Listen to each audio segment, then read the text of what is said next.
The Road to Haworth Moor for Brenda Williams.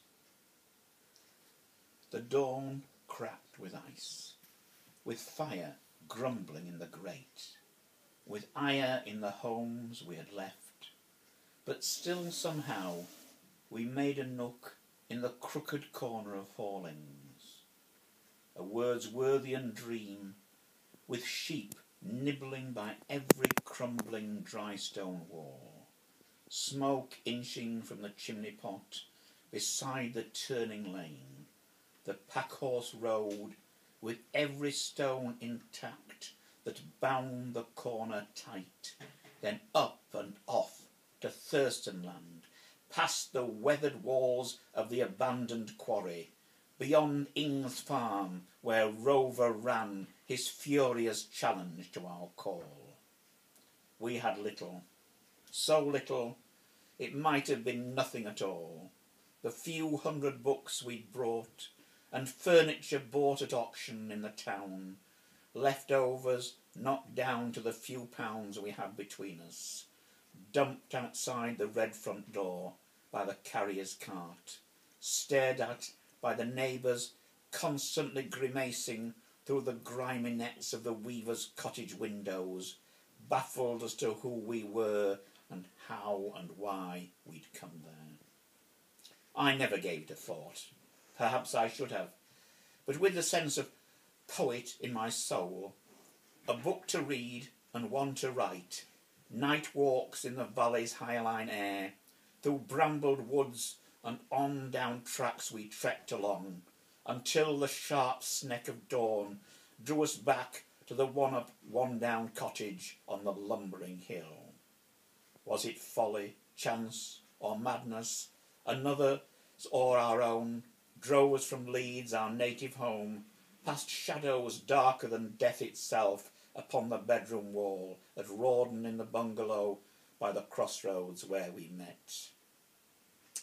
3 decades on, and yet I cannot say for sure the destiny that made us meet was dark or light, some sound or sight beyond our mortal vision, some immaterial infinity.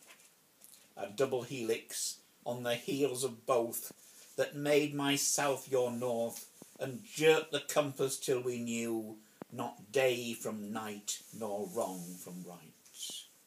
Only a week ago you took me to the house you came from 30 years before. Together we stood as strangers in a room filled with plastic saccharine furniture, vinyl gloss, cabinets of china dogs, and photographs of a departed wife and child. All that remained of your family was a hidden coat of red paint beneath the kitchen windowsill, and on a faded page the number for your long-gone neighbour Lily Clark, 90 if she lives at all, the memory of a lilac tree, the Anderson shelter hidden by the fence, and the incomer's invitation to call again. And then, we were wrong from the beginning, you always said. Wrong to be together, wrong to go away, or perhaps, as Hobsbawm said, it was the place's fault. If we'd made it to Haworth, as we dreamed, standing on the moor top, the heather muffling your tears, the wind sighing its threnody, crying its cradle song, whispering promises of its care to come, its breath caressing the very stones we sat on, lost beyond the ken of any guide, beyond the signatures of time and place, beyond. There is no clock can measure what we both passed through, the darker griefs that soon began to haunt your fragile sleep, the echoes of nightmare flights through empty streets that soon began to creep behind the wainscot of those tiny rooms, the rat that took them up and ran to hide and haunt us, encountered at the cellar head or heard beneath the boards, the sad rat-catcher's nod and shaking head, as if he knew more than the pair of us what lay ahead. Like Charlotte's, your hair lay in dark ringlets on the pillow, while I lay stunned and terrified and lost. From then till now, 2 children grew, 2 fathers died, one mad, one sad, but both alone. Together or apart, our lives have changed beyond repair. The text altered and the cover bare, but still the same story more or less, echoing down hospital corridors, left in faded waiting rooms and lost like our children. Cyril Williams, gravedigger at Killingbeck, buried among the graves his own hands dug, lay beside your mother, in death as in life together. What parody lies hidden beneath the marble chips of the unmarked grave, where in the cross of weathered wood and stapled names the 30 roses that you left had withered on the stem. The weeds had spread and spread, and you yourself were paler than the dead. There may be little time, or time enough for ills we have to bear for others and our own. Madness seems our calling, yours and mine, speaking a tongue where words are symbols, signs and symptoms, pointers to a buried past, clues to an untold murder. Those nightmares came to haunt us and teach us and take us to that room in Stainmore Place, your mother's ghost at Banquo's feast, the guests that never could be laid to rest.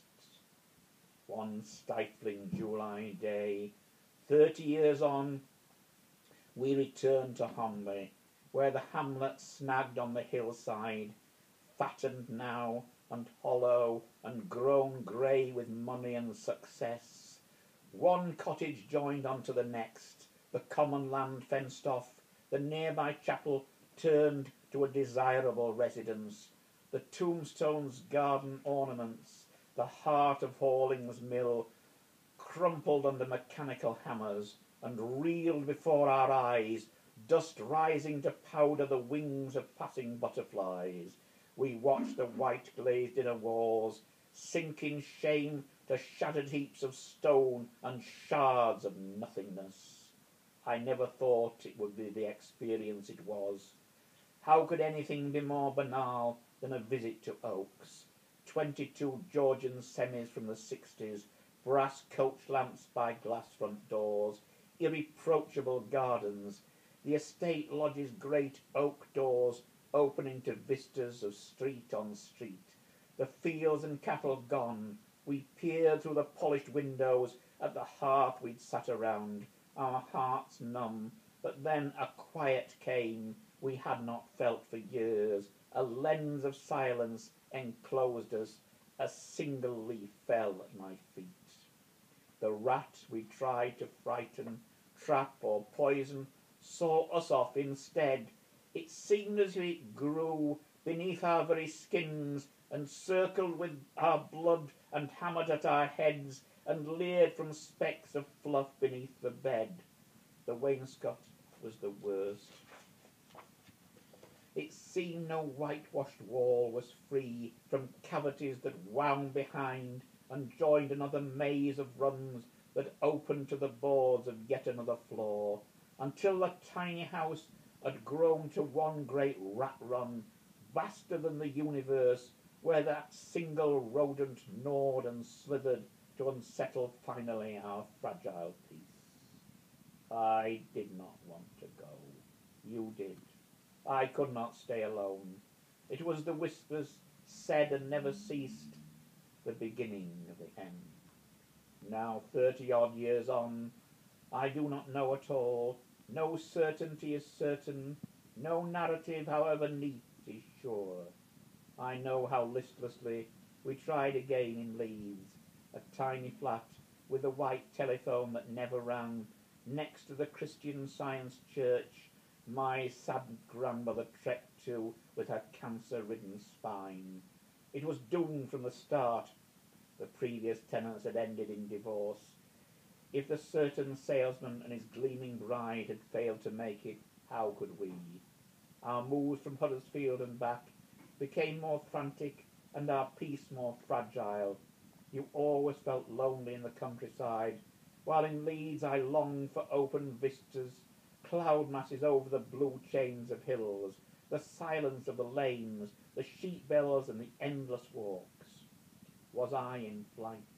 You had to ask, but then as now I had no answer. But it's the way I was, hating the clutter of the city, man en masse. I thought I needed a mate for a platonic cave, a companion for the Martello Tower in Dublin Bay. Whatever it was, I never wanted you to go, but go you did to stay. The one became the two again. You shed your ring, we had our son to share. I read instead of writing. Psychoanalysis became a faith of sorts, a pastime, then a passion. I kept on, even when my muse returned, demanding me in dreams. Our children grew. Then you wrote too, by candle in the dark, or by the breath of the midnight sea on Brighton beach. You made the rat return, so I could face it, retracing trials of nightmare footsteps, while you recall the terror of countless nights and days, until I understood the meaning of our part.